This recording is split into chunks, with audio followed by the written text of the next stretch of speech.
یہ فتاوی رضویہ میں لکھا ہے، اس بیس پر جب کچھ لوگ میرے پاس آئے تھے کہ رجوع کر لو، تو میں نے کہا اعلی حضرت سے کیسے کرواؤ گے؟ امت کی 14 صدیوں میں ہزاروں امام ہیں، تمہیں انہیں گستاخ کہنا پڑے گا یا پھر قبر سے نکال کے توبہ کروانی پڑے گی؟ نہ تم توبہ کروا سکتے ہو اور نہ تم گستاخ کہہ سکتے ہو۔ اگر کوئی حل ہے تو میں رجوع کر لیتا ہوں، چونکہ میرے بعد فوراً باری ان سب کی آئے گی۔ مخالف تو منہ کھول کے بیٹھے ہیں، میں نے آگے اپنا آپ تیروں کے لیے پیش کر رکھا ہے کہ مجھے مار لو، امام احمد رضا کو مت مارنا دی۔ میں نے کہا اس کا جواب دو، اور آج بھی قرض ہے لوگوں پر کہ لوگ تو پوچھیں گے کہ اگر جلالی گستاخ ہے تو پھر یہ کہاں کا ادب ہے؟ انہوں نے تو غیر نبی کو کہا، انہوں نے نبی کو کہا۔ ان کی توبہ ثابت کرو کہاں اس سے رجوع کیا تھا، اور اگر نہیں کر سکتے تو پھر مانو کہ گستاخ ہیں۔ تو کیا ایسا دروازہ کھل جاتا کہ ساری امت ہم اپنے اکابر گستاخ بنوا لیتے؟ ہم نے جیلیں کاٹ لی ہیں مگر اپنے اکابر کا جھنڈا نیچے نہیں آنے دیا اللہ کے فضل سے۔ انہوں نے بخاری کو خطائی کہا، مسلم کو خطائی کہا، ابن ماجہ کو کہا، امام رازی کو کہا، امام سیوطی کو کہا۔ یہ سب کے حوالے اس میں لکھے ہوئے ہیں، صفحہ نمبر 84، 74 پر، 75 پر، 78 پر، 79 پر، کہ یہ لوگ چونکہ نبیوں کی خطا کو جائز سمجھتے ہیں لہذا یہ خطائی ہیں۔ حضرت صدیق اکبر رضی اللہ تعالیٰ عنہ، حضرت صدیق اکبر، حضرت فاروق اعظم، حضرت امام بخاری اور حضرت امام مسلم، ان سارے اماموں کے لیے وہ لفظ خطائی استعمال کرتے ہیں۔ کیوں؟ کہ انہوں نے نبیوں کی طرف لفظ خطا کی نسبت کی ہے۔ جو کل رافضی لکھ گئے اپنی کتابوں میں حضرت صدیق اکبر کے بارے میں، آج کچھ ان پڑھوں نے رافضیوں کی وہ بولی ہم حق پرستوں کے بارے میں بولنا شروع کی۔ ہم روافض کے دباؤ پہ آ کر آج کہیں کہ نہیں خطا جو ہے وہ نبوت سے نیچے بھی اللہ کے جو محفوظ بندے ہیں ان میں سے اگر کسی کو ہو تو توہین ہو جائے گی۔ ان کا عقیدہ ضرور ہے مگر وہ خود ذمہ دار ہیں، کیونکہ انہیں مجبوری نہیں، نہ قرآن کی نہ حدیث کی۔ ہمیں قرآن کی بھی مجبوری ہے، حدیث کی بھی مجبوری ہے۔ اور یہ حدیث ہے، کیا آپ حدیث آپ نہیں پڑھیں گے کہ روافض ناراض نہ ہو جائیں؟ ترجمہ نہیں کریں گے کہ روافض ناراض نہ ہو جائیں؟ اب ہم تو کھیر پکا کے دے رہے ہیں۔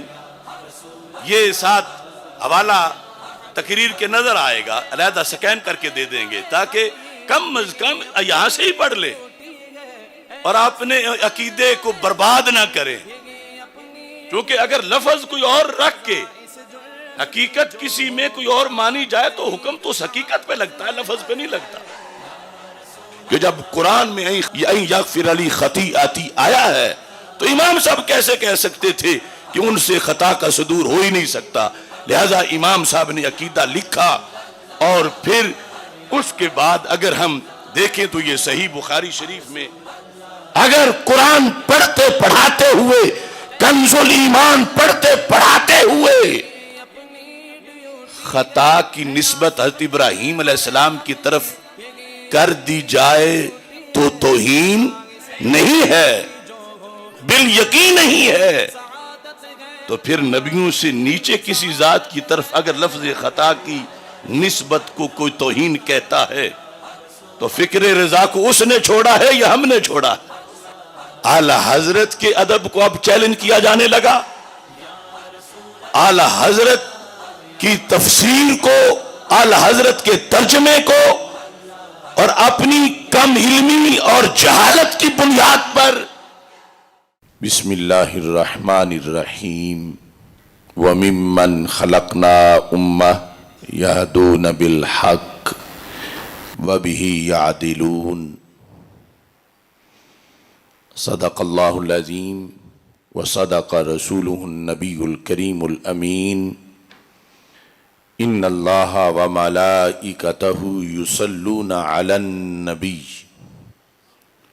یا ایہا الذین آمنوا صلوا علیہ وسلموا تسلیما۔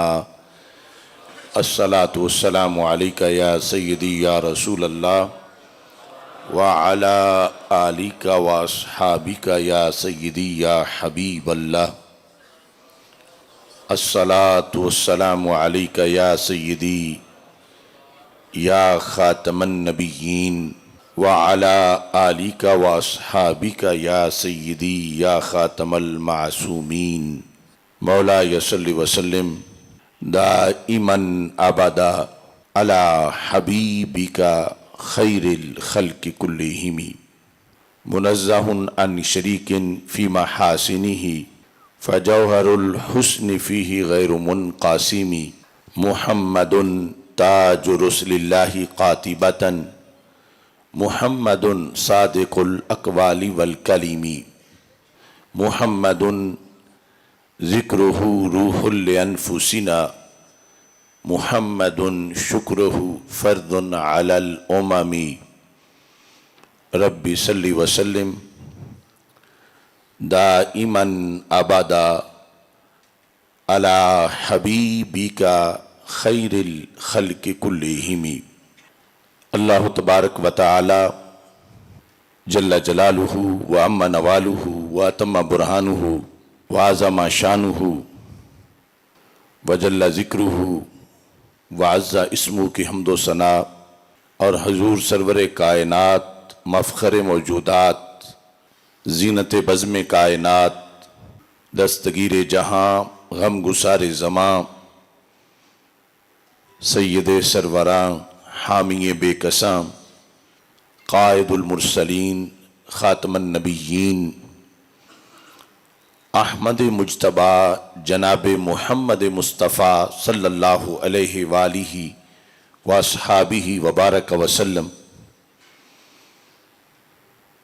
کے دربار گوہر بار میں ہدیہ درود و سلام عرض کرنے کے بعد السلام علیکم ورحمۃ اللہ وبرکاتہ۔ خدایا بحق بنی فاطمہ کہ برقول ایمان کنی خاتمہ اگر دعوتم رد کنی ور قبول منو دستو دامان آل رسول صلی اللہ علیہ وسلم۔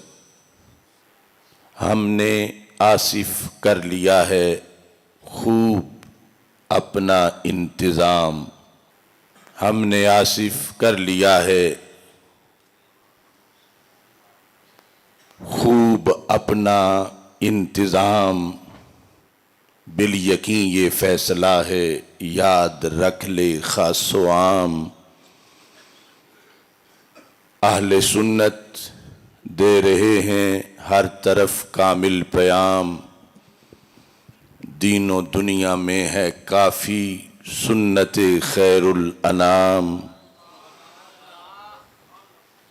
مسلک فکر رضا کا کر لیا ہے التزام،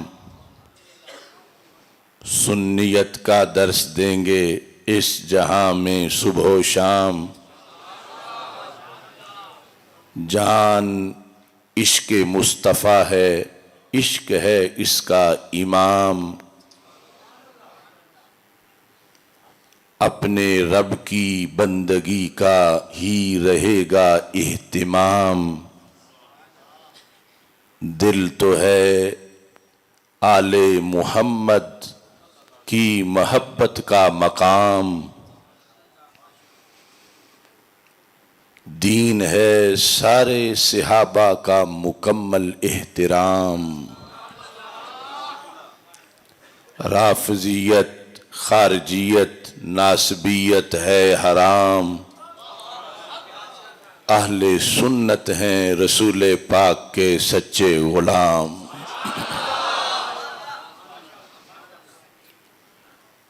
رب ذوالجلال کے فضل اور توفیق سے چیلیاں والا اسٹیشن کی سرزمین پر آج کی یہ محفل میلاد مصطفیٰ صلی اللہ علیہ وسلم فاضل محتشم حضرت صاحبزادہ سید محمد نقیب الحسن شاہ صاحب زیدہ شرفہ کی شادی خانہ آبادی کے سلسلہ میں ہدیہ تشکر کے طور پر حصول برکت کے لیے انعقاد پذیر ہے۔ اس کی صدارت دنیا اہل سنت کی وہ شخصیت فرما رہی ہیں جنہوں نے اپنی ساری زندگی قرآن و سنت کا درس دیتے ہوئے گزاری، خصوصاً مرکزی جامعہ محمدیہ نوریہ رضویہ بکی شریف میں شیخ الفقہ کی حیثیت سے اپنے فرائض سر انجام دینے والے عظیم استاذی و استاذ العلماء حضرت حافظ محمد کریم بخش جلالی صاحب زیدہ شرفہ، آپ بنفس نفیس رونق افروز ہیں۔ فاضل محتشم حضرت مولانا محمد اکرم جلالی صاحب، آرگنائزر جلالیہ علماء کونسل گوجرانوالا ڈویژن، مناظر اسلام حضرت مولانا محمد زمان جلالی صاحب،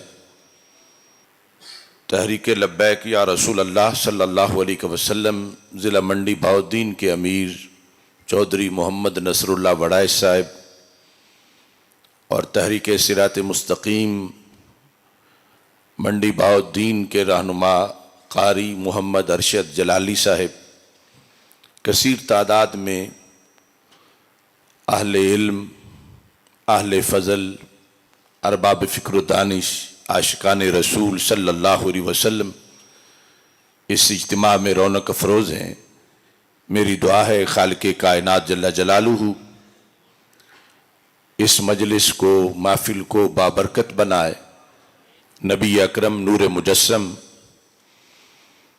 شفیع معظم صلی اللہ علیہ وسلم کا فرمان ہے لکل نبی دعوت مستجابہ، ہر نبی کی ایک نہ ایک دعا ضرور قبول ہوتی ہے۔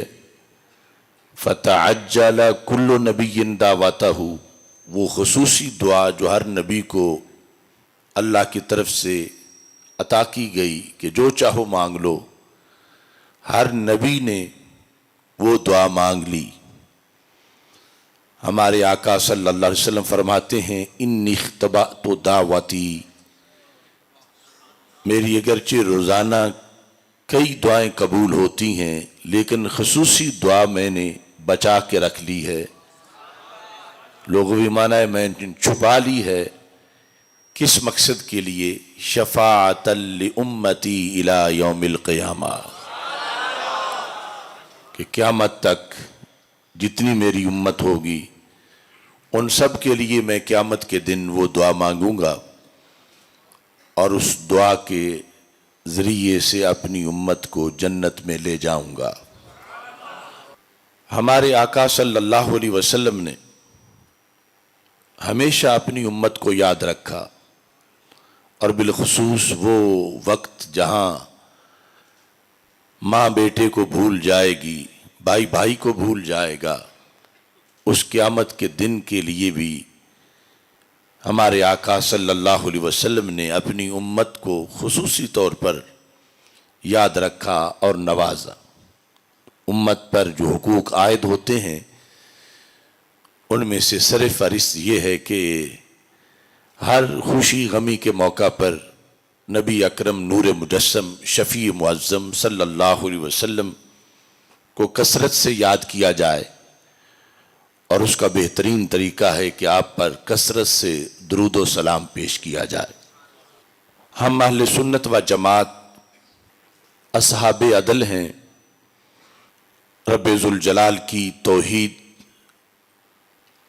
کے مسئلہ پر جہاں بہت سے لوگ اعتقادی ظلم کے مرتکب ہوئے، اہل سنت اللہ کے فضل سے ہمیشہ اپنے عقائد میں، عقیدہ توحید میں عدل پر قائم رہے۔ ایسے ہی عقیدہ رسالت صلی اللہ علیہ وسلم ہے۔ مختلف زمانوں میں، مختلف صدیوں میں کئی فرقوں نے طرح طرح کے اعتقادی ظلم کیے، لکھے عقیدہ رسالت کے لحاظ سے، مگر اللہ کا شکر ہے کہ اہل سنت و جماعت عقیدہ رسالت میں بھی ہمیشہ عدل پہ قائم رہے۔ ایسے ہی اہل بیت اطہار رضی اللہ تعالی عنہم کی محبت کے موضوع پر لوگوں نے تنقیس بھی کی، لوگوں نے غلو بھی کیا، مگر اہل حق اہل سنت و جماعت 14 صدیوں میں ہمیشہ اس موضوع پر بھی عدل پہ قائم رہے۔ صحابہ کرام رضی اللہ تعالی عنہم کی ذوات قدسیہ کے لحاظ سے ایک فرقہ تو معاذ اللہ تبرئ کرتا رہا، اور اس سلسلہ میں بھی خوارج اور نواسب کی طرف سے غلو کیا گیا، لیکن اہل سنت و جماعت ہمیشہ عدل پہ قائم رہے۔ قیامت کے دن پہلا پیپر عقیدے کا ہے، جو یہ پاس کر لے گا پھر اس کی نماز کا حساب ہوگا، پھر روزے کا، حج زکوٰۃ کا، اور جو اس میں فیل ہو جائے گا وہ جہنم میں بھیج دیا جائے گا، اس کی نماز، روزہ، حج زکوٰۃ اسے فائدہ نہیں دے سکیں گے۔ عقیدے کا پیپر پاس کرنے کے لیے جو مسلک لازمی ہے اس مسلک کو مسلک اہل سنت و جماعت کہا جاتا ہے۔ نبوت کے لحاظ سے جو عقائد ہیں، آج کی چونکہ یہ مختصر سی نشست ہے، میں صرف ایک عقیدہ اس کی وضاحت کرتے ہوئے اپنی گفتگو کو سمیٹوں گا۔ امام اعظم ابو حنیفہ نعمان بن ثابت رضی اللہ تعالی عنہ، جن کے مسلک پر ہم قائم ہیں، اور شرق و غرب کے مسلمان جمہور انہی کی فقہ کی اقتداء کرنے والے ہیں۔ آپ نے جو عمومی فقہ ہے اس کو فقہ اصغر کہا جاتا ہے، اور جو عقائد ہیں ان کو فقہ اکبر کہا جاتا ہے۔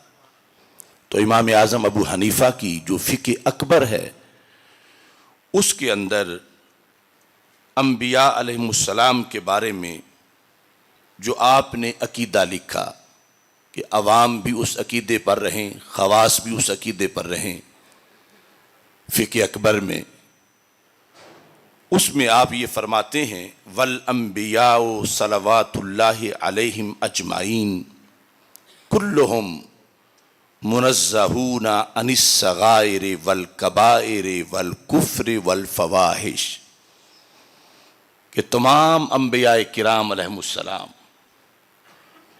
ہر نبی اتنی اونچی شان والے ہیں کہ وہ پاک ہیں صغیرہ گناہ سے بھی اور کبیرہ گناہ سے بھی، عن الصغائر والکبائر۔ تمام انبیاء کرام علیہم السلام صغائر سے بھی پاک ہیں، کبائر سے بھی پاک ہیں، والکفر، کفر سے بھی پاک ہیں، والفواحش، اور ہر قسم کی فحاشی کے کاموں سے بھی پاک ہیں۔ اس کے بعد آپ فرماتے ہیں وَقَدْ كَانَتْ مِنْهُمْ زَلَّاتٌ وَخَطِیئَاتٌ۔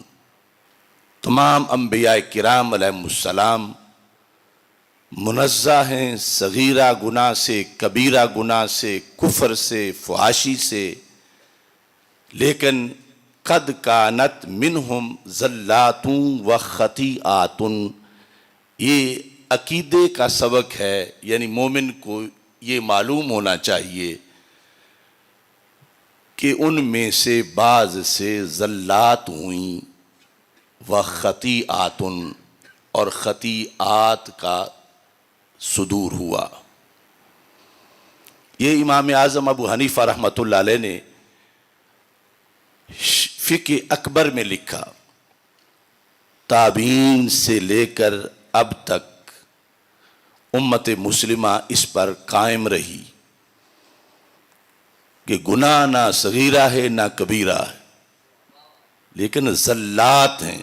زلات کا معنی لغزش، پھسلن. اور آگے لفظ ہے خطیئات. خطیئات خطیہ کی جمع ہے. پہلے واضح کر چکے ہیں کہ ذنب نہیں، نہ صغیرہ ہے نہ کبیرہ ہے. انبیاء پاک ہیں، صغیرہ سے بھی پاک ہیں، کبیرہ سے بھی، مگر خطیہ سے پاک نہیں. وَقَدْ كَانَتْ مِنْهُمْ زَلَّاتٌ وَخَطِیئَاتٌ. یہ جو انہوں نے سب کے لیے عقیدہ لکھا. اب یہاں لفظ خطیہ جو ہے اس نے یہ معین کر دیا کہ ذنب نہیں. وہ انبیاء کا کوئی ذنب نہیں، نہ صغیرہ گناہ ہے نہ کبیرہ گناہ ہے، مگر ان کی زلات بعض سے صدور ہوا ان کا، اگرچہ وہ ہم یہی کہیں گے کہ خلاف اولا ہے. اور خطیات یہ کہ جس کو خطا اجتہادی کہتے ہیں، یہ امام اعظم ابو حنیفہ رحمۃ اللہ علیہ نے جو عقیدے میں لکھا، تو آج تک اس پر کسی نے امام اعظم ابو حنیفہ کی گرفت نہیں کی کہ وہ غلط لکھ گئے، یا یہ اہل سنت کا عقیدہ نہیں، یا اس وجہ سے وہ اہل سنت سے خارج ہو گئے، یا اس وجہ سے امام اعظم ابو حنیفہ معاذ اللہ گستاخ ہو گئے. یہ انہوں نے نبیوں کے لیے لکھا. اب نبیوں سے نیچے کسی کو اگر نبیوں کے برابر مانے تو پھر بھی کفر ہے، اور نبیوں سے بلند مانے تو پھر بھی کفر ہے. تو اس سے اہل سنت کا یہ عقیدہ امام اعظم ابو حنیفہ رحمۃ اللہ علیہ کے لحاظ سے ساری امت کا یہ واضح ہوا کہ لفظ خطیہ یا خطا کی نسبت اگر نبی کی طرف ہو جائے کسی کی زبان سے تو کفر بھی نہیں، توہین بھی نہیں، بلکہ یہ اعتقاد ہے اہل سنت کا. تو نبی سے نیچے، مقام نبوت سے نیچے اگر کسی ہستی کے بارے میں یہ لفظ خطا اگر منسوب ہو جائے کسی کی طرف سے، تو اسے اگر توہین کہیں تو پھر روافض والا عقیدہ ثابت ہوگا کہ جیسے ان کے نزدیک بھی غیر نبی نبی سے افضل ہے یا نبی کے برابر ہے، تو پھر نبی کے لیے تو خطا کا لفظ امام اعظم ابو حنیفہ لکھیں اور اس کو کوئی توہین نہ کہے اور اس کو کوئی بے ادبی نہ قرار دے، اور نبی کے نیچے جو ہستیاں ہیں ان میں سے کسی کے بارے میں کسی شرعی مسئلہ میں اگر لفظ خطا کی نسبت پر کوئی اسے توہین کہے تو مطلب یہ ہوگا کہ وہ توہین کہنے والا کسی غیر نبی کو نبی سے بھی افضل مانتا ہے، کیونکہ نبی کے لیے تو خطا 14 صدیوں میں یہ لفظ اور خطا بھی امام صاحب نے مطلقاً لکھا ہوا ہے. ہم اس کی تشریح خطا اجتہادی سے کر رہے ہیں، اور مراد وہی چیز ہے، کیونکہ ذم تو نبیوں کا ہے ہی نہیں، گناہ ہے ہی نہیں، مگر خطا کا اس بات کیا کہ لوگوں کو پتا چلے کہ ذنب اور چیز ہے، خطا اور چیز ہے. اور خطا کی نسبت علی الاطلاق بھی نبیوں کی طرف امام صاحب نے کی ہوئی ہے. اور اگر نبیوں سے نیچے اہل بیت اطہار رضی اللہ تعالیٰ عنہ یا صحابہ کرام رضی اللہ تعالیٰ عنہ میں سے کسی ہستی کی طرف شرعی مسئلہ بیان کرتے ہوئے کسی زید نے خطا کی نسبت کی اور عمر نے کہا یہ توہین ہوئی، تو اگر اس نے توہین کا قول کیا تو ماننا پڑے گا کہ عمر عقیدے میں رافضی ہو چکا ہے. چونکہ روافض کے نزدیک جو ہے یہ ہے کہ غیر نبی کو نبی کے برابر بھی کہہ لو یا افضل بھی مان لو تو ان کے نزدیک کوئی حرج نہیں، مگر اہل سنت کا اتفاقی عقیدہ ہے کہ غیر نبی کو نبی سے افضل ماننا بھی کفر ہے اور نبی کے برابر ماننا بھی کفر ہے. اب یہ جو امام صاحب نے لکھا، آخر امام صاحب بھی معصوم نہیں، امام صاحب بھی نبی نہیں، تو امام صاحب کے لکھنے میں بھی خطا ہو سکتی ہے. امام صاحب نے کیوں لکھا، اس کی کیا دلیل ہے؟ تو جب دلیل اس کی قرآن میں ہو، دلیل اس کی سنت میں ہو، تو پھر ماننا پڑے گا کہ امام صاحب نے برحق لکھا۔ قرآن مجید برہان رشید میں ہم جب اردو میں ترجمہ دیکھتے ہیں تو شرق و غرب میں، عرب و عجم میں کنز الایمان پہ آ کے بات ختم ہو جاتی ہے کہ فلاں نے فلاں جگہ بیت بھی کر دی، اشرف علی تھانوی نے، فلاں نے، یہ نے، وہ نے، ترجمے دیکھتے گئے، لیکن کنز الایمان پر آ کر پتا چلا کہ ادب ہی ادب ہے۔ تو ترجمہ کرتے وقت مجدد دین و ملت اعلی حضرت امام احمد رضا خان فاضل بریلوی رحمت اللہ علیہ نے ترجمے میں بھی جہاں عربی میں نسبت تھی ظلم کی، ظلمنا، مگر اعلی حضرت نے اردو میں ترجمہ کرتے وقت رب کے کسی پیغمبر صلی اللہ علیہ وسلم کی طرف ظلم کی نسبت نہیں کی، ادب کے پیش نظر کہ اردو ماحول میں سمجھانے کے لیے معصیت کی نسبت نہیں ہونے دی۔ غوا تھا تو وہاں بھی اپنے انداز میں لفظ چن کے لے آئے۔ سوچنا یہ ہے کہ جب قرآن میں اللہ کے عظیم پیغمبر کی طرف صلی اللہ علیہ وسلم کی طرف خطا کی نسبت ہوئی، قرآن میں خطا کی نسبت ان کی ذات کی طرف ہوئی، تو اعلی حضرت نے وہاں خطا کا ترجمہ کیا کیا؟ اپنے طرف سے وہ تو نبی خود کہہ رہے ہیں، ان کا کہنا اور ہے، پھر کوئی کہے گا وہ تو قرآن میں آیا ہے، وہ تو اور ہے۔ تو ہم کہتے ہیں جس نے قرآن میں آئے ہوئے خطا کا ترجمہ کیا، اور ترجمہ کرنے والے بھی وہ امام کہ جنہوں نے لفظ ظلم کی نسبت نہ کی، لفظ ذنب کی نسبت نہ کی، لفظ گناہ کی نسبت نہ کی، کہ نبیوں کی شان بڑی بلند ہے، ان کے مرتبے کے پیش نظر ہم یہ نہیں کہیں گے کہ انہوں نے گناہ کیا، ہم نہیں کہیں گے انہوں نے ظلم کیا، ہم نہیں کہیں گے کہ یہ گمراہ ہوئے، معاذ اللہ۔ سارے لفظ جو ہیں وہاں پر امت کی ترجمانی کرتے ہوئے اعلی حضرت رحمت اللہ علیہ کا ترجمہ سارے ترجموں سے پہلے نمبر پہ نظر آیا۔ تو آخر قرآن میں قیامت تک کے مسئلوں کا حل ہے، تو 15ویں صدی کے اس لفظ خطا کے مسئلے کا بھی تو حل تھا اور حل ہے۔ حضرت ابراہیم علیہ السلام جس وقت دعا مانگتے ہیں، اور وہ دعا آیت قرآن ہے، اور اللہ تعالی نے اس کا ذکر قرآن مجید برہان رشید میں 19ویں پارے میں سورہ شعراء میں کیا ہے، آیت نمبر 82 ہے، وَالَّذِي أَطْمَعُ أَن يَغْفِرَ لِي خَطِيئَتِي یوم الدین، اور وہ جس کی مجھے آس لگی ہے۔ یہ حضرت ابراہیم علیہ السلام کہہ رہے تھے اللہ کے بارے میں، وہ کیا کرے گا جس کی مجھے آس لگی ہے، وہ اللہ میرے ساتھ کیا کرے گا؟ ان یغفر لی خطیئتی، وہ میری خطیہ جو عربی ہے اسے معاف کرے گا۔ اب اعلی حضرت نے یہ اردو والوں کو بتانا تھا کہ میں ایک لفظ کی نسبت کرنے لگا ہوں نبیوں کی طرف، اور اسے توہین نہ سمجھنا، اور اس کا متبادل مجھے کوئی نہیں ملا کہ میں وہ لفظ لکھتا۔ اور اعلی حضرت تو پی ایچ ڈی سے بھی بڑی ڈگری رکھتے ہیں ادب میں، وہ جو نبیوں کا ادب ہے، ولیوں کا ادب ہے، آداب رسالت ہیں، یعنی آپ نے سمجھا کہ اگر لغزش سے ترجمہ کروں تو اس سے بھی مناسب اور لفظ ہوگا۔ تو خطیئہ کا ترجمہ کیا کیا؟ اب ایک لفظ کی نسبت ہونے لگی ہے نبیوں کی طرف، اور نبیوں میں عظیم نبی حضرت ابراہیم خلیل اللہ علیہ السلام کی طرف۔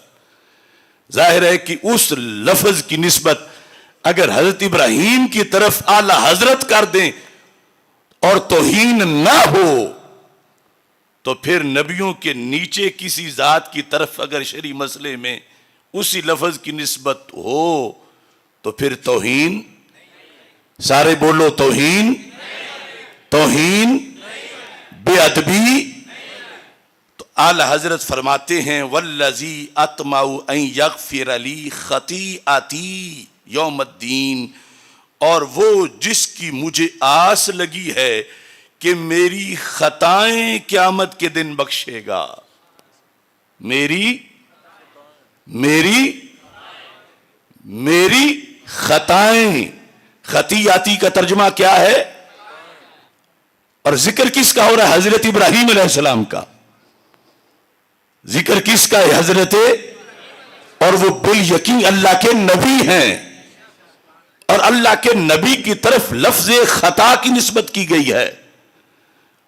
اور یہ ترجمہ کیا عام مسلمانوں کے لیے ہے یا خاص علماء کے لیے ہے؟ سب کے لیے ہے. تو کیا اعلی حضرت نے توہین پڑھائی؟ اعلی حضرت نے توہین بتائی؟ اعلی حضرت نے ادب پڑھایا، ادب بتایا. اگر قرآن پڑھتے پڑھاتے ہوئے، کنز الایمان پڑھتے پڑھاتے ہوئے خطا کی نسبت حضرت ابراہیم علیہ السلام کی طرف کر دی جائے تو توہین نہیں ہے، بالیقین نہیں ہے. تو پھر نبیوں سے نیچے کسی ذات کی طرف اگر لفظ خطا کی نسبت کو کوئی توہین کہتا ہے تو فکر رضا کو اس نے چھوڑا ہے یا ہم نے چھوڑا ہے؟ مسلک اہل سنت کو اس نے چھوڑا ہے یا ہم نے چھوڑا؟ کہتے ہیں کہ وہ عوام کو سمجھ نہیں آتی، عوام اس کی معنی غلط لیتی ہے، عوام کو پتہ نہیں. عوام ہیں یا پھر تمہارے امام ہیں؟ اور جو عوام کو امام بنا لیں ان کا حشر پھر وہ ان عوام کی طرح ہی ہوتا ہے جو کل انعام ہوتے ہیں. اعلی حضرت کے ادب کو اب چیلنج کیا جانے لگا، اعلی حضرت کی تفسیر کو، اعلی حضرت کے ترجمے کو، اور اپنی کم علمی اور جہالت کی بنیاد پر ان کے دیے ہوئے دین پر انگلیاں اٹھائی جانے لگیں صرف روافظ کے بوجھ اور دباؤ کی وجہ سے. روافظ نے اپنی کتابوں میں ہمارا نام خطائی رکھا ہے. ہمارے اس مراد صدیق اکبر رضی اللہ تعالیٰ عنہ کا، یہ میرے پاس ان کی کتابیں پڑھی ہیں. حضرت صدیق اکبر رضی اللہ تعالیٰ عنہ، حضرت صدیق اکبر، حضرت فاروق اعظم، حضرت امام بخاری اور حضرت امام مسلم، ان سارے اماموں کے لیے وہ لفظ خطائی استعمال کرتے ہیں. کیوں؟ کہ انہوں نے نبیوں کی طرف لفظ خطا کی نسبت کی ہے. جو کل رافضی لکھ گئے اپنی کتابوں میں حضرت صدیق اکبر کے بارے میں، آج کچھ ان پڑھوں نے رافضیوں کی وہ بولی ہم حق پرستوں کے بارے میں بولنا شروع کی، تو پھر ہماری شان گھٹی تو نہیں بڑی ہے. عصمت الانبیاء علیہ السلام، یہ کتاب روافظ کی، زین العابدین عبد علی طاہر، اس میں سنیوں کا نام لکھا ہے مخطئات الانبیاء، کہ انبیاء کی طرف خطا کی نسبت کرنے والے.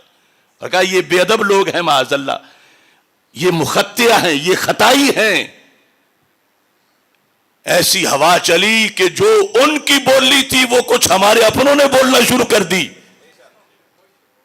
انہوں نے بخاری کو خطائی کہا، مسلم کو خطائی کہا، ابن ماجہ کو کہا، امام رازی کو کہا، امام سیوطی کو کہا. یہ سب کے حوالے اس میں لکھے ہوئے ہیں صفحہ نمبر 84، 74 پر، 75 پر، 78 پر، 79 پر، کہ یہ لوگ چونکہ نبیوں کی خطا کو جائز سمجھتے ہیں لہذا یہ خطائی ہیں.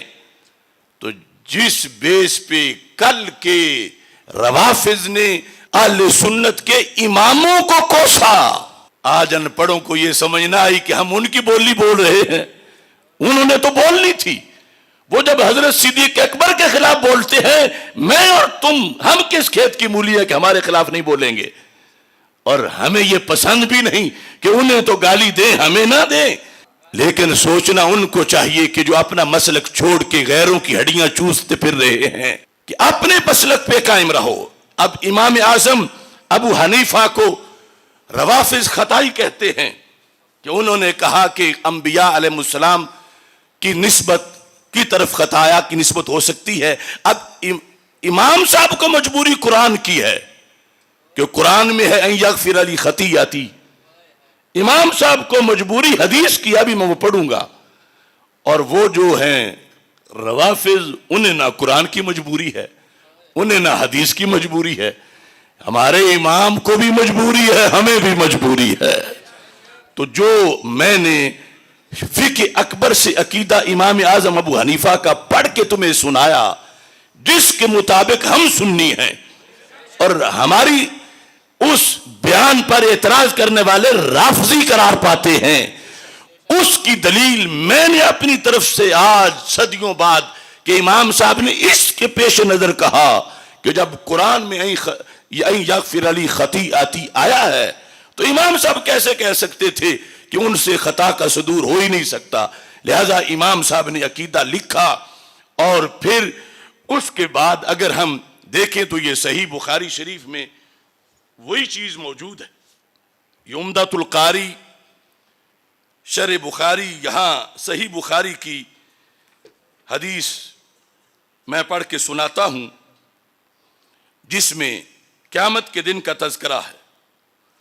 قیامت کے دن رسول پاک صلی اللہ علیہ وسلم کی یہ حدیث بار بار بخاری میں آئی ہے، بار بار مسلم میں آئی ہے، اور اس کے علاوہ ہزاروں کتابوں میں موجود ہے کہ میدان معاشر میں جب سب معاشر کی گرمی میں تنگ آ چکے ہوں گے تو کہیں گے کہ کوئی سفارشی تلاش کرو، ہمیں کم از کم یہاں سے تو آگے پیچھے کیا جائے، آگے جو حساب ہونا ہے جدھر جانا ہے وہ تو بات کی بات ہے.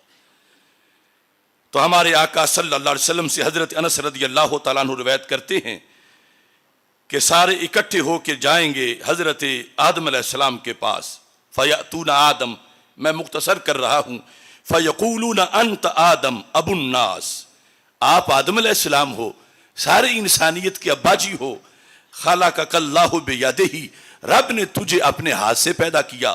واسکنک جنتہ، اور رب نے آپ کو جنت میں رکھا. واسجد لک ملائکتہ، اور وہ شان دی کہ اپنے فرشتوں سے سجدہ تمہارے لیے کرایا. بڑی قدر ہے رب کے دربار میں آپ کی. آج ہم پھنسے ہوئے ہیں. وعلمک اسماء کل شے، ہر شے کا نام رب نے آپ کو پڑھایا. تو آج ہم یہ چاہتے ہیں کہ آپ ہماری سفارش کرو اللہ کے پاس. حتی یریحنا من مکاننا ھذا، یہ اس جگہ کروڑوں لوگ، اربوں لوگ ہیں اور گرمی بڑی ہے، یہاں سے ہمیں کہیں آگے پیچھے بھیجا جائے، ہماری سفارش کرو. فیقول لست ہناکم، یہ میں نہیں کر سکتا کام. کیوں؟ وَيَذْكُرُ خَطِيئَتَهُ، وہ اپنی خطیہ کا ذکر کریں گے. یہ بخاری ہے، یہ مسلم ہے. پتہ نہیں وہ کس طرح لوگ بخاری پڑھاتے ہیں. اگر بخاری پڑھی پڑھائی ہو تو پھر تو پتہ ہونا چاہیے کہ مقام نبوت میں لفظ خطا کا ذکر آتا ہے. یہ نہیں ہمیں کوئی شوق ہے کہ ہم بار بار اس کو بیان کریں، مگر جو حقیقت ہے وہ تو علم میں ہونا چاہیے. فَيَذْكُرُ خَطِيئَتَهُ، حضرت آدم علیہ السلام اپنی خطیئہ کا ذکر کریں گے. وہی اجتہادی خطا دانا کھانے والی کہ میں تو نہیں آج بولوں گا اللہ کے دربار میں، اس کا جلال بڑا ہے. فَيَذْكُرُ خَطِيئَتَهُ. اب اس کا ترجمہ اعلی حضرت سے پوچھو تو جنہوں نے قرآن میں خطیہ کا خطا کیا ہے یہاں بھی وہ یہی کریں گے.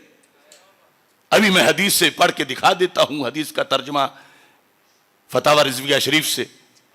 فَيَذْكُرُ خَطِيئَتَهُ، اور کہیں گے ائتوا نوحا، تم نوح علیہ السلام کے پاس چلے جاؤ. سارے لوگ جب نوح علیہ السلام کے پاس جائیں گے، ان سے جا کر اپنی درخواست ان کے سامنے رکھیں گے. فَيَقُولُ لَسْتُ هُنَاكُمْ وَيَذْكُرُ خَطِيئَتَهُ، وہ کہیں گے نہیں میں بھی نہیں. وہ اپنی خطا کا ذکر کریں گے، ذنب نہیں، خطا. کہیں گے ائتوا ابراہیم خلیل الرحمن، تم جاؤ حضرت ابراہیم علیہ السلام کے پاس، وہ تمہاری سفارش کریں گے. سارے لوگ جب وہاں پہنچیں گے وہ کہیں گے لستو ہناکم، یہ میں بھی نہیں کر سکتا، میں نہیں کروں گا، اور وہ اپنا معاملہ سامنے رکھ دیں گے اور کہیں گے تم آگے بڑھو اور ائتوا موسیٰ عبدًا اتاہ اللہ التوراۃ، عظیم بندے ہیں اللہ کے موسیٰ علیہ السلام، وہ کام کروا دیں گے تمہارا، ان کے پاس چلے جاؤ۔ سارے جب وہاں پہنچیں گے تو وہ کہیں گے انی لست ہناکم ویذکر لہم خطیئتہ، لیکن ایتوا عیسیٰ علیہ السلام، خلاصہ یہ ہے عیسیٰ علیہ السلام کہیں گے ایتوا محمد صلی اللہ علیہ وسلم، اور سرکار پہلے ہی تیار بیٹھے ہوں گے، اور نبی اکرم نور مجسم شفیع معظم صلی اللہ علیہ وسلم کا انداز یہ ہے، گناہگاروں کا روز محشر شفیع خیر الانام ہوگا، دلہن شفاعت بنے گی، دولہا نبی علیہ السلام ہوگا۔ ادھر وہ گرتوں کو تھام لیں گے، ادھر پیاسوں کو جام دیں گے، صراط و میزان حوض کوثر یہی وہ عالی مقام ہوگا، آنا لہا کہہ کے آسیوں کو لیں گے آغوش مرحمت میں، عزیز اکلوتا جیسے ماں کو نبی کو اپنا غلام ہوگا۔ دوسرے کہہ رہے ہیں لست ہناکم، اور آپ فرمائیں گے آنا لہا، میں تو بیٹھے ہی اس کام کے لیے ہوں، میں کرتا ہوں سفارش۔ اور پھر آگے سفارش کا ذکر ہے، اور یہ کہ 3 مرتبہ تشریف لے جائیں گے، چلو میں کروڑوں کو بٹھا کے جہنم سے جنت پہنچا دیں گے۔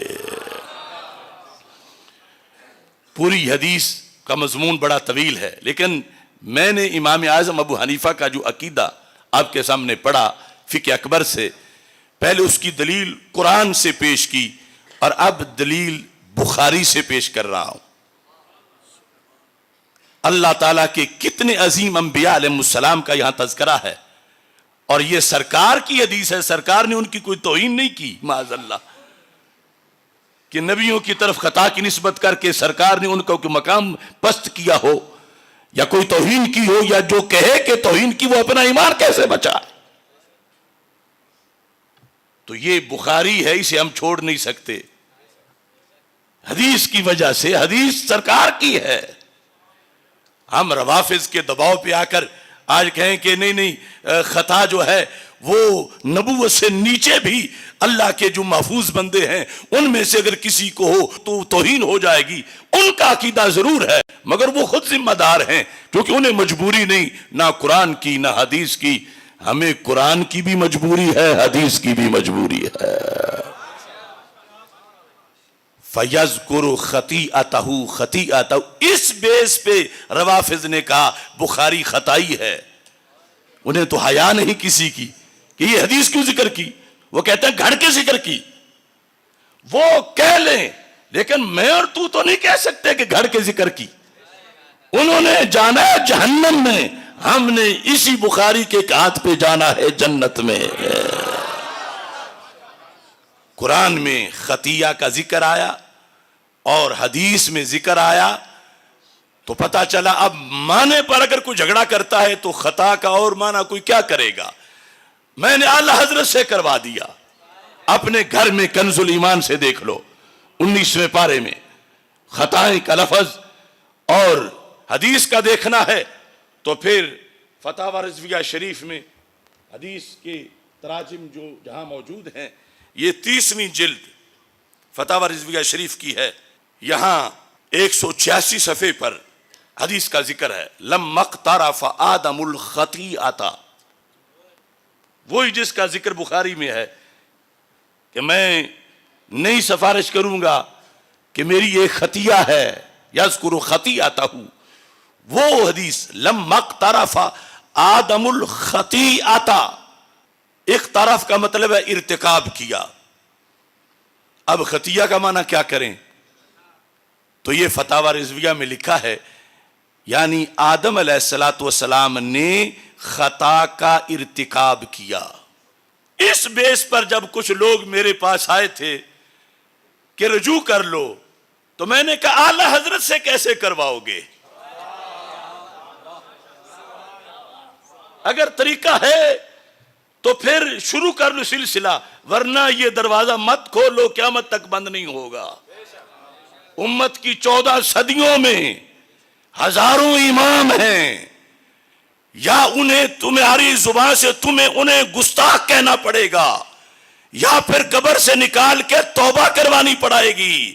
نہ تم توبہ کروا سکتے ہو اور نہ تم گستاخ کہہ سکتے ہو۔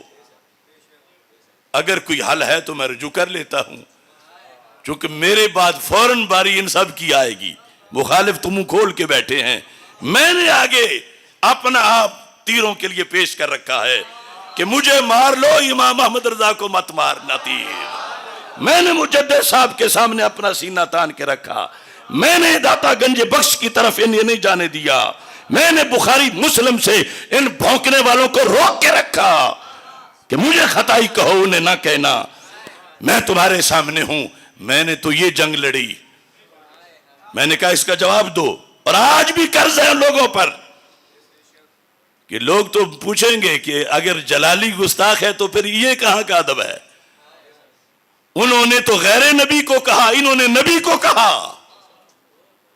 ان کی توبہ ثابت کرو، کہاں اس سے رجوع کیا تھا، اور اگر نہیں کر سکتے تو پھر مانو کہ گستاخ ہیں۔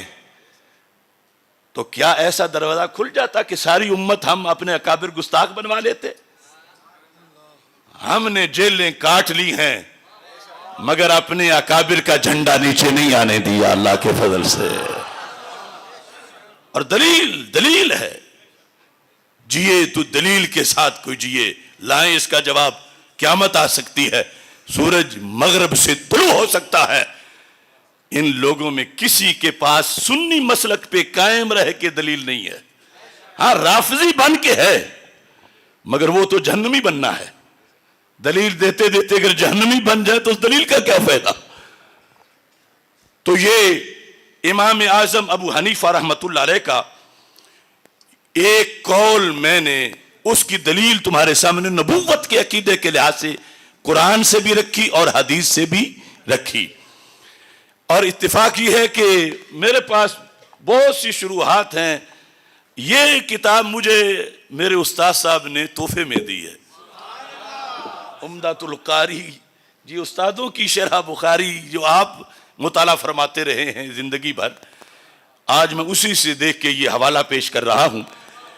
اب ایک دوسری حدیث ہے، مجھے حیرانگی ہے کہ لوگ کیوں نہیں علم کی طرف آتے اور اپنا فیصلہ، جب یہ دعویٰ ہے کہ ہم نظام مصطفیٰ صلی اللہ علیہ وسلم والے ہیں تو یہ مسئلہ بھی تو سرکار کے دربار میں رکھنا چاہیے۔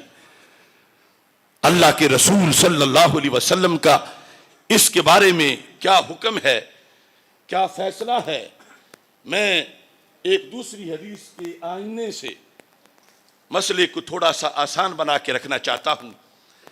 یہ ہے جامع ترمذی،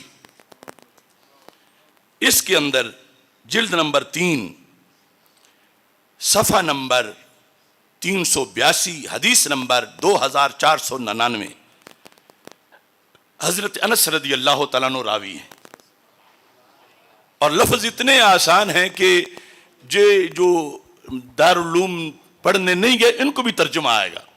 لفظ کل کا معنی کس کو نہیں آتا، اور ابن آدم کا معنی کس کو نہیں آتا؟ آدمی ہو اور ابن آدم کا معنی نہ۔ اور اگلا لفظ وہ جو انہوں نے ہمارے لیے مشہور کر رکھا ہے، حدیث کیا ہے؟ میرے آقا صلی اللہ علیہ وسلم کا فرمان ہے، یہ سیاستہ میں پہلے نمبر پہ یہ پیش کر رہا ہوں، ترمذی شریف، حدیث کیا ہے؟ کل ابن آدم خطاؤن، کل ابن آدم، اگر جدا کریں گے کلو ابن آدم، کل ابن آدم خطاؤن، خطا سے یہ مبالغہ ہے، اور اس سے جو اس میں منسوب ہے وہ خطائی نہیں بنے گا بلکہ اس سے بھی بڑا خطائی۔ یہ حدیث کہاں آئی؟ سننے ترمذی میں، جامع ترمذی میں۔ اب سنن ابن ماجہ، اس کے اندر حدیث شریف ہے 4251. یہاں ابن آدم کی جگہ لفظ ہے بنی آدم. حدیث ہے کلو بنی آدم خطاؤن. ابھی ترجمے پر بحث بعد میں ہوگی. یہ اب صحاح ستہ کی 2 کتابوں سے یہ میں نے حوالہ پیش کیا. مسند امام احمد، اس کے اندر 13080 حضرت انس رضی اللہ تعالی عنہ سے مروی ہے، قال رسول اللہ صلی اللہ علیہ وسلم کلو بنی آدم خطاؤن. ہر بنی آدم ہی خطائی ہے. استاد بیٹھے ہوئے، ترجمہ آپ کو بھی سمجھ آ رہا ہے. اور مستدرک للحاکم اس کے اندر ویسے تو سینکڑوں کتابوں میں ہے، میں مختصر کرنا چاہتا ہوں، مشکات میں بھی ہے. حدیث نمبر 7691 کلو بنی آدم خطاؤن. یہ ساری میں نے کتابیں کھول کے رکھ کے سامنے حدیث پڑھ دی ہے کہ اللہ کے رسول صلی اللہ علیہ وسلم کا فرمان ہے کلو بنی آدم، ہر بنی آدم کیا ہے؟ خطا ہے. ہر بنی آدم. اور اس میں جب اس میں منصوب بنائیں گے ہوگا خطائی ہے. اب جو لوگ روافض کی تو بات چھوڑو، وہ تو اس لسٹ میں ہی نہیں کہ جنہیں کوئی جنت کا سبق دیا جائے ان کے تالے لگے ہوئے ہیں. یہ جو نیا ٹولہ بن رہا ہے ان کی محبت میں، اگر تمہیں کوئی تانا دے، او آدمی، او آدم کے بیٹے، او بندے دے پترا، آدمی، تو تم کہو گے کہ تو نہیں آدمی، تو کسی اور نسل کا ہے. جب حدیث کہتی ہے کہ جو بھی ابن آدم ہے وہ خطائی ہے، تو جو ہمیں خطائی کہتے ہیں خود کس نسل کے؟ ہمیں تو ہمارے نبی علیہ السلام نے فرما دیا، چونکہ ہم ابن آدم ہیں. ہم ابن آدم ہیں اور ہم خطائی ہیں، چونکہ جو بھی ابن آدم ہے وہ خطائی ہے. یہ حدیث ترمذی میں آئی ہے اور میں نے پڑھ کے سنائی ہے. اسے سمجھنے میں بھلائی ہے، جو نہیں سمجھیں گے ان کی رسوائی ہے. اگر پنجابی میں کہوں جیڑا بھی بندے دا پتر ہے وہ خطائی ہے، تو سن آ کے یہ خطائی نے خود کی دسنا چاہتے نے، کیونکہ بندے دا پتر تے خطائی ہے. سرکار فرما رہے ہیں کلو بنی آدم یا کلو ابن آدم. کم از کم یہ جس نام پہ درس بنا کے بیٹھے ہیں یہ لوگ، کوئی شرع تو دور متن ہی پڑھ لیا کریں یہ. اور کم از کم چاچی نے تانا دینے کا بھی آ جائے. تانا یہ دے رہے ہیں کہ یہ لوگ جو ہیں یہ خطائی ہیں، یہ خطائی ہیں. سرکار فرماتے ہیں جو بھی نسل آدم میں ہے وہ خطائی ہے. پھر ان کی گالی کہاں گئی؟ کیونکہ یہ جب یہ ایسا کہہ رہے ہیں تو یہ تصور دیتے ہم ایسے نہیں ہیں، تو پھر بندے دے پتر ہی نہیں ہے. چونکہ بندے دا پتر ہے وہ تے خطائی ہے. قیامت تک مجھے جواب دیں یہ لونڈے. یہ وبال ہے ان پر. تیرے در سے جو یار پھرتے ہیں در بدر یوں ہی خار پھرتے ہیں. یہ روافظ کے گھروں کے چکر لگانے والے، ان کے گھر میں بیٹھ کے قورمے کھانے والے، اب مجدد والی روب دبک نہیں رہی. دیکھا مینار پاکستان کے جلسے پہ ایک رات پہلے جو روافظ نے کانفرنس کی، سنی ہے نا تم نے؟ سنی ہے نا؟ وہ عام چل رہی ہے. وہ کہہ رہے تھے یہ جلالی جو ہے اس کے پیر کے بیٹے تو ہمارے گھر آئے کہ ہم نے اس کو جلالیت سے نکال دیا ہے. تو میں نے کہا جو جعلی جلالیت ہے وہ تمہارے گھر آنے والوں کی ہے، اور جو جلال الدین شاہ والی جلالیت ہے وہ مینار پاکستان پہ تمہارے سینے پہ چڑھ کے بیٹھے ہیں.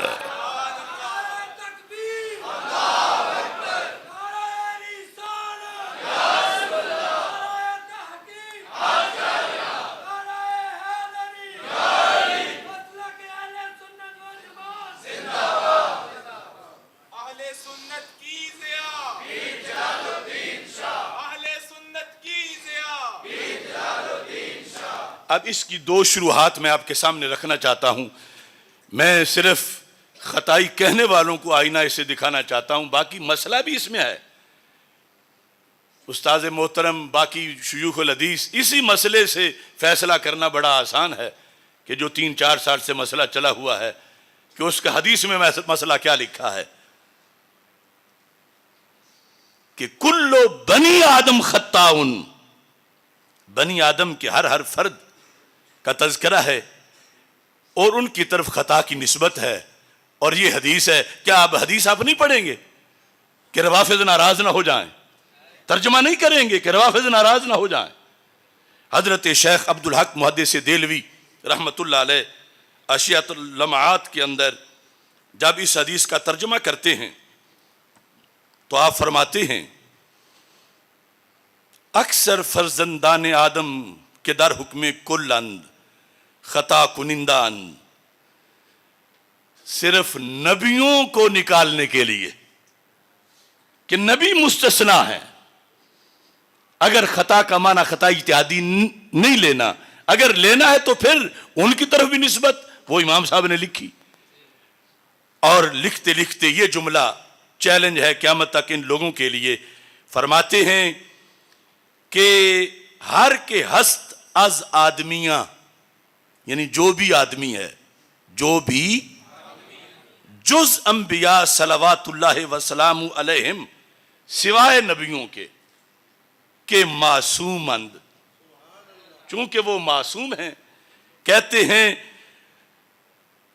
ہر کے ہست از آدمیاں از خطا خالی نہ باشن،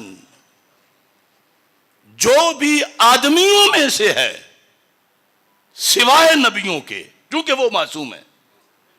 اور جو معصوم نہیں ہیں یعنی نبیوں کے سوا ہر فرد، شیخ عبدالحق محدث دہلوی کہتے ہیں از خطا خالی نہ باشن، وہ خطا سے خالی. اب نبیوں کے سوا ہر فرد میں کیا اہل بیت کے افراد نہیں آتے؟ کیا صحابہ کرام نہیں آتے؟ کیا اولیاء نہیں آتے؟ تو کیا یہ شیخ عبدالحق محدث دہلوی گستاخ ہیں سارے ولیوں کے؟ از خطا خالی نہ باشن، یہ ترجمہ لفظ خالی بھی تمہیں ترجمہ آتا ہے، یہ سارا آسان سا. اور اسی پر جو شرح طیبی ہے مشکات کی، اس میں اس حدیث کے تحت انہوں نے لکھا فیہ تعمیم و جمیع بنی آدم، یہ ان کا اپنا شرح کا انداز ہے کہ کل بنی آدم خطاؤن. کہتے ہیں فیہ تعمیم و جمیع بنی آدم، کہ اس میں ہر بنی آدم، مرد و زن سارے اس میں موجود ہیں، سب شامل ہیں. حتی الانبیاء، یہاں تک کہ انبیاء بھی، لیکنہم خصو، مگر نبیوں کو خاص کر دیا گیا. کیوں؟ لکونہم معصومین، چونکہ وہ معصوم ہیں، وہ باہر ہیں. اور جو غیر معصوم ہیں، اور سنیوں کے نزدیک نبیوں کے سوا سبھی غیر معصوم ہیں، اہل بیت ہوں یا صحابہ ہوں رضی اللہ تعالیٰ عنہم، تو کہا وہ سارے اس میں داخل ہیں. تو یہ تو مضمون حدیث ہے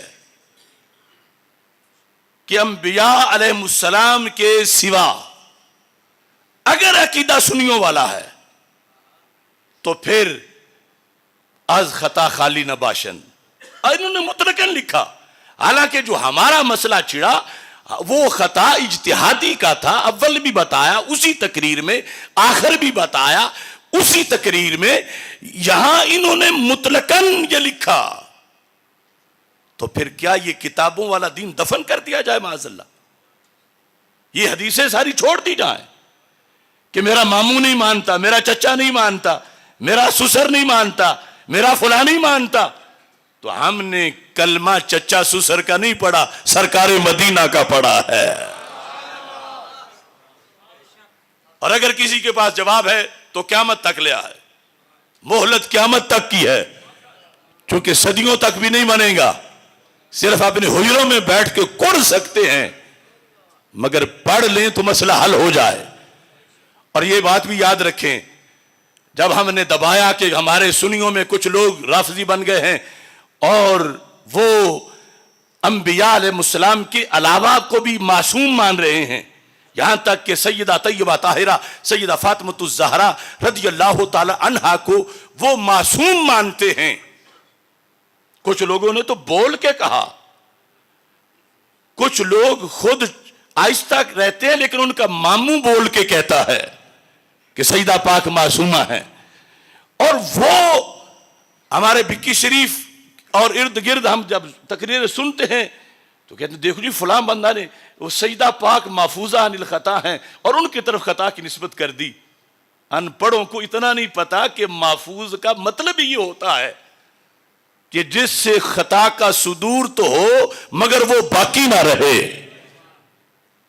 یعنی کچھ تو مانتے ہیں نا کہ لفظوں میں معصوم، کچھ محفوظ بول کے معصوم مانتے ہیں.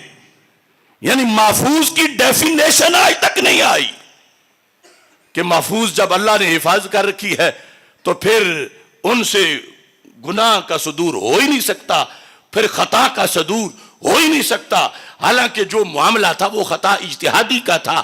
اور محفوظ اور معصوم کا فرق اگر دیکھنا ہو تو میں یہاں آپ کے سامنے صرف اس کے 3 حوالہ جات رکھنا چاہتا ہوں تاکہ ان لوگوں کی یہ جہالت بھی پتہ چل جائے کہ مان کے محفوظ اور پھر میرے ذمہ لگاتے ہیں چونکہ انہوں نے خطا کی نسبت کی لہذا انہوں نے توہین کی.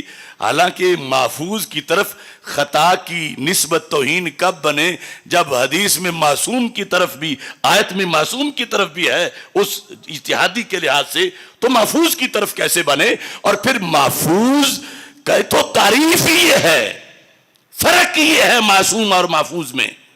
اب دیکھو المعتمد فی المعتقد جو طور پشتی کی یہ تصنیف ہے، فضل اللہ طور پشتی، انہوں نے یہ واضح طور پر اس میں لکھا، چونکہ ان لوگوں نے خود تو مطالعہ کرنا نہیں، میں آسانی کے لیے صفحہ بھی دکھا رہا ہوں اور اس کا مطلب بھی بتا دیتا ہوں. صفحہ نمبر ہے 72. ولی محفوظ باشد از گناہ. یہی عقیدہ نا سنیوں کا. ولی کیا ہوتا ہے؟ گناہ سے کیا ہوتا ہے؟ اور نبی کیا ہوتے ہیں؟ معصوم. و فرق میان محفوظ و معصوم آست. محفوظ اور معصوم میں فرق کیا ہے کہ معصوم را ارتکاب گناہ نبوت، معصوم را ارتکاب گناہ کہ معصوم سے گناہ کا ارتکاب ہی، اما محفوظ را ارتکاب گناہ بود. یہاں لفظ خطا بھی نہیں، لفظ گناہ ہے. بات کس کی ہے؟ محفوظ کی. محفوظ را ارتکاب گناہ بود بر سبیل ندرت. یہ نہیں کہ وہ روز گناہ کیے ہوئے ہوں، نادر نادر نادر. اب 1000 دن میں سے 1 دن بھی نادر ہی ہے، 5 دن بھی نادر ہی ہے. اچھا جی، محفوظ را ارتکاب گناہ بود بر سبیل ندرت ولیکن او را بداں گناہ اسرار نہ باشد. گناہ کا ارتکاب تو ان سے ہو جاتا ہے مگر اس پہ اصرار نہیں ہوتا. یہ تعریف ہے محفوظ کی، جو یہ کرتے پھرتے ہیں کسی سنی کتاب میں نہیں. یہ بزریہ محفوظ لوگوں کو معصوم پکوانے کی تقریریں کرتے ہیں بکی شریف کے سجادہ نشین، اور مجھے تانے دیتے کہ انہوں نے توہین کی. کہیں کتاب لائیں کوئی ایک کہ جس میں جو یہ محفوظ کی تعریف کرتے ہیں وہ لکھی ہو. ہمارے ائمہ نے یہ تعریف لکھی ہے، اور یہاں تو لفظ گناہ ہے، اس کی بات ہی نہیں. تو خطا تو نیچے ہے بہت. ابھی ہم نے کتنا فرق بیان کیا کہ محفوظ سے گناہ کا بھی نادر طور پر صدور ہو سکتا ہے، مگر ہم جیسے جو ہیں وہ کیا ہیں، بار بار کرتے رہتے ہیں. اور جو محفوظ ہیں، ولی ہیں، وہ کیا کرتے ہیں، لیکن اورا بداں گناہ اسرار نہ باشد ثم یتوبون من قریب، بہت جلد توبہ کر لیتے ہیں. گناہ تو ہو جاتا ہے مگر بہت جلد توبہ کر لیتے ہیں. یہ ایک حوالہ اس پر، یہ ہے تحفۃ المرید. شاید پہلی مرتبہ زیارت کریں کچھ لوگ، کچھ سے مراد وہ جو چھپ کے سن رہے ہیں ان کی بات کر رہا ہوں. تحفۃ المرید، تحفۃ المرید شیخ ابراہیم بن محمد بن احمد شافی بیچوری، شرح جوہرات التوحید. اس تحفۃ المرید کے اندر بھی اس مسئلے کی بات کی اور فرق بتایا گیا. اس فرق کے لحاظ سے انہوں نے کہا کہ معصوم وہ ہوتا کہ جو اللہ اس کی حفاظت اس طرح کی کرتا ہے، اس کی بھی حفاظت اللہ کر رہا ہے مگر وہ حفاظت اور طرح کی ہے. محفوظ کی حفاظت اور طرح کی ہے. وہ ہمارے ایک پیر صاحب تھے بڑے گدی کے، جب وہ میرے خلاف اعلامیہ لکھ رہے تھے 3 سال پہلے، تو وہ کہنے لگے بھلا جب مانتے ہو کہ اللہ حفاظت کر رہا ہے تو پھر گناہ کا صدور کیسے ہو سکتا ہے؟ اللہ جب حفاظت کر رہا، یعنی یہ ان ان پڑھوں نے محفوظ کوئی معصوم بنایا ہوا ہے. تو معصوم کی یہ تعریف ہے کہ حفظ اللہ للمکلف من الذنب مستحالت وقوعہ، کہ وہاں ذنب کا پایا جانا ہی محال ہے. معصوم وہ ہے، اس کی ایسی حفاظت ہے کہ وہاں ذنب کا پایا جانا ہی، اور جو محفوظ ہے حفاظت اس کی بھی ہے مگر وہاں ذنب پایا جاتا ہے اور وہ پھر فوراً توبہ کر لیتے. اور جو بات ہے وہ تو ہے ہی ذنب سے بھی نیچے چیز کی، اور وہ خطا ہے، اور انہوں نے اس کو توہین بنایا ہوا ہے، جبکہ ان کی طرف جو قانون ہے اس کے مطابق ذنب کی نسبت بھی محفوظ کی طرف کر دی جائے تو پھر بھی توہین نہیں بنتی ان ائمہ کے اصول کے. اور پھر یہاں پر ایک اور حوالہ اس آپ کے سامنے رکھنا چاہتا ہوں. اسی موضوع ائمہ نے جو لکھا المنح القدسیہ علی الحکم العطائی، یہ بھی تصوف کی کتاب. الزام ہم پہ ہے کہ ہم نے تصوف کو بھی پڑھا. یہ تصوف کی کتاب ہے اور اس کے اندر یہ لفظ لکھے ہوئے ہیں 82 صفحے پر، الفرق بین المحفوظ والمعصوم. اب ہم تو کھیر پکا کے دے رہے ہیں، یہ ساتھ حوالہ تقریر کے نظر آئے گا، علیحدہ سکین کر کے دے دیں گے تاکہ کم از کم یہاں سے ہی پڑھ لیں اور اپنے عقیدے کو برباد نہ کریں. کیونکہ اگر لفظ کوئی اور رکھ کے حقیقت کسی میں کوئی اور مانی جائے تو حکم تو اس حقیقت پہ لگتا ہے، لفظ پہ نہیں لگتا. اب نبی والا سارا درجہ کو کسی میں مانے اور کہ میں اس کو نبی نہیں کہتا، ویسے سارے اختیار وہی ہیں اس کو، تو لازم آئے گا کہ اس نے غیر نبی کو نبی مانا ہوا ہے. اب غیر معصوم کو یہ معصوم مانے ہوئے ہیں اور کہتے ہیں ہم ان کو محفوظ مانتے ہیں. تو فرق پڑھو، فرق کیا ہے؟ الفرق بین المحفوظ والمعصوم ان المعصوم لا یلم بذنب البتہ، کہ معصوم ہستی گناہ کا یقینی قطعی طور پر ارتکاب کر ہی نہیں سکتی. المام بالذنب لا یلم بذنب البتہ، قطعی طور پر ان سے ذنب کا صدور نہیں ہوتا. کس سے؟ معصوم سے. کس سے؟ کم از کم آپ تو یاد کر لیں، کس سے ذنب کا ارتکاب قطعی طور پر نہیں ہوتا؟ اور آخری معصوم ہے حضرت محمد مصطفیٰ صلی اللہ علیہ وسلم. آپ کے بعد انسانوں میں کوئی معصوم نہیں ہے. اچھا، ان المعصوم والفرق ان المعصوم لا یلم بذنب البتہ، اور والمحفوظ قد تحصل له زلات، محفوظ سے زلات ہو جاتی ہیں. محفوظ سے زلات، لیکن لا یکون منہ اصرار، زلات ہو جاتی ہیں نادر طور پر مگر ان پر اصرار، بل یتوب من قریب، محفوظ ہستی بہت جلد توبہ کر لیتی ہے. لیکن یہاں زلات کا ارتکاب لکھا، زلات کا ارتکاب ان سے ہو جاتا ہے. اب یہ عجیب منطق ہے کہ دیکھو فلاں بندہ توہین کر رہا ہے، گستاخ ہے، کیا جرم ہے کہ اس نے ایک محفوظ ہستی کے بارے میں کہہ دیا کہ اس سے خطا ہو گئی۔ ارے محفوظ سے خطا ہونا، یہی تو فرق ہے معصوم اور محفوظ میں۔ سمجھ آ رہی ہے نا؟ معصوم سے ذنب کا ارتکاب نہیں ہوتا، اور خطا اتحادی تو ان سے بھی ہو جاتی ہے، معصوم سے بھی۔ اور پھر یہاں تو بات ہی محفوظ میں ہے، اور محفوظ کی تو تعریف ہی یہ ہے کہ اس کے بارے میں لفظ ذنب بھی لکھا گیا، زلات بھی لکھا گیا، خطا بھی لکھا گیا، کہ ان سے یہ نہیں کہ خطا ہوتی نہیں، کبھی کبھی ہو جاتی ہے، مگر اصرار خطا پہ نہیں ہوتا، اور وہ بہت جلد توبہ کر لیتے ہیں۔ یہ تو ان کا اہل سنت کے نزدیک محفوظ کی ڈیفینیشن ہے۔ اب یہ جو مذہب ہے اہل سنت کا، یہ بیان کرنا، یہ توہین کہاں ہے؟ یہ تو مذہب ہے۔ اس قدر جہالت نے آ کر آستانوں اور بعض مدارس اور بعض آستانوں، ہر آستانے کی بات نہیں کرتا، آستانے ہی تو ہماری قوت ہے، ہمیں ملا ہی سب کچھ آستانوں سے ہے۔ لیکن یہ صورتحال میں نے آپ کے سامنے صرف چند حوالے رکھے ہیں، کسی کو گالی نہیں دی۔ ہمارے میزبان سادات کرام ہیں اور ان کی شادی کا موقع ہے، لیکن پتہ چلا کہ انہیں کوئی بندہ آ کے تنگ کرتا رہا ہے کہ وہ آئیں تو یہ تو ہمارا ان سے یہ اختلاف ہے، تو میں نے کھول کے بیان کر دیا۔ اب اگر پنجابی میں کہتے ہیں ٹکر ساگ چاندہ ہے تو جواب دے دیں۔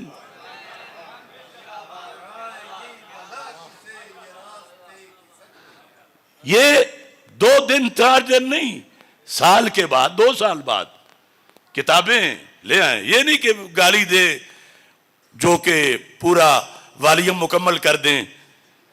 تو یہ دین ہے ہمارا، اور ہم دین والے لوگ ہیں، دین کے سطح پہ دین کی دلیل کے ساتھ بات کی جائے۔ اور مسلک اب دیکھو، معصومیت کا جو مسئلہ ہے وہ معتمد میں لکھا ہے کہ اس کی آزمائشیں دنیا میں کم نہیں، بہت صدیوں میں اس کی ہلاکتیں پھیلی ہوئی ہیں۔ غیر معصوم کو معصوم مانا ہوا ہے، اور اس طرح ختم نبوت کا انکار کر رہے ہیں۔ قادیانیوں نے ایک مانا تھا کہ سرکار کے بعد بھی دین میں کمی کر سکتا ہے، وحی آتی ہے اس پہ، اور کچھ لوگوں نے 12 مانے ہوئے ہیں، اور اختیار ان کا پورا سرکار والا مانا ہوا ہے۔ ہمارے نزدیک میرے نبی علیہ السلام کے وصال کے بعد ایک بھی حدیث نبوی اب نہیں آ سکتی، وحی نہیں آ سکتی۔ کیوں نہیں آ سکتی؟ کہ آپ آخری معصوم ہیں۔ لہذا یہ کوئی آسان بات نہیں، اس لیے ہم سارے طوفانوں کے مقابلے میں ڈٹ گئے ہیں کہ کل قیامت کے دن پوچھا جائے گا بیٹھے تھے تم، ورنہ ہمیں ساری دنیا کے دورے اور کیا اب پابندیاں مجھ پر تو کیا میری تصویر پر بھی ہیں، نہ امریکہ میں گھس سکتی ہے نہ برطانیہ میں جا سکتی ہے۔ جس کی تصویر پر اتنے پیرے ہوں خود کتنے ہوں گے؟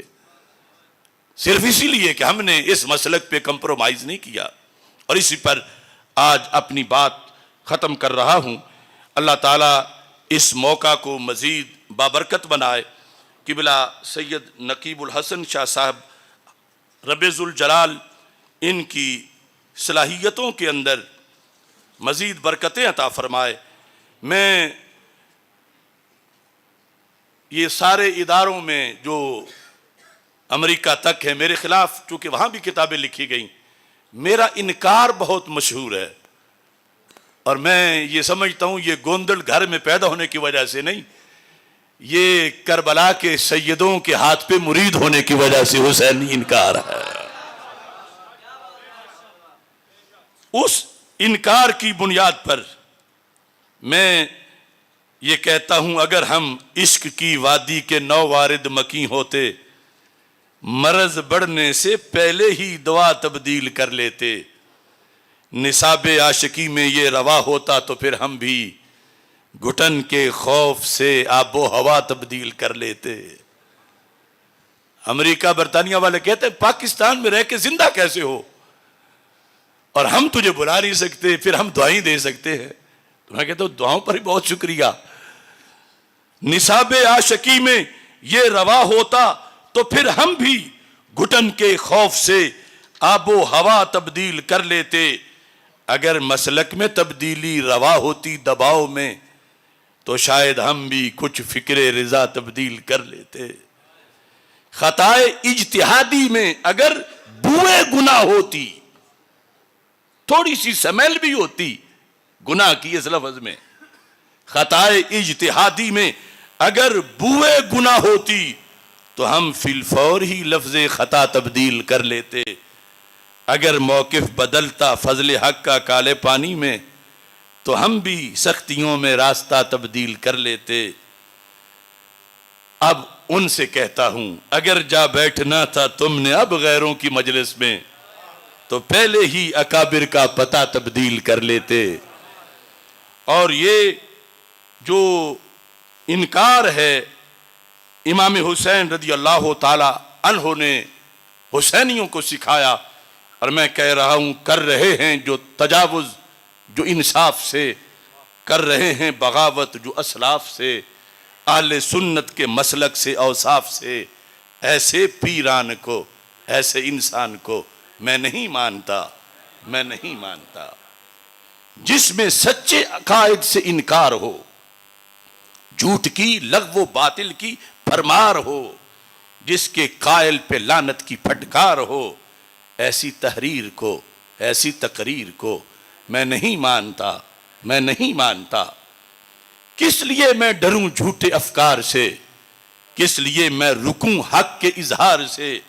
میں حسینی ہوں کہہ دو یہ اغیار سے، گونگے کردار کو دور معیار کو میں نہیں مانتا، میں نہیں مانتا. جو ہیں لا تکتمو کو بلائے ہوئے، لا تکتمو شہادہ، قرآن کہتا ہے گواہی مت چھپاؤ. ہمارے بہت سے حضرات ہیں وہ کہتے ہیں سچے ہو مگر ہم نے نہیں بولنا تمہارے حق میں. جو ہے لا تکتمو کو بھلائے ہوئے، جو ہے اپنی گواہی چھپائے ہوئے، جو کتابوں میں ہے وہ دبائے ہوئے، ایسے حضرات کو، ان کے خطبات کو میں نہیں مانتا، میں نہیں مانتا. اب آپ سے کہتا ہوں تو اگر اپنا مسلک عیاں نہ کرے، جان کے بھی حقیقت بیاں نہ کرے، جو ہے دل میں وہ ورد زباں نہ کرے، ایسی تعلیم کو، ایسی تنظیم کو میں نہیں مانتا، میں نہیں مانتا.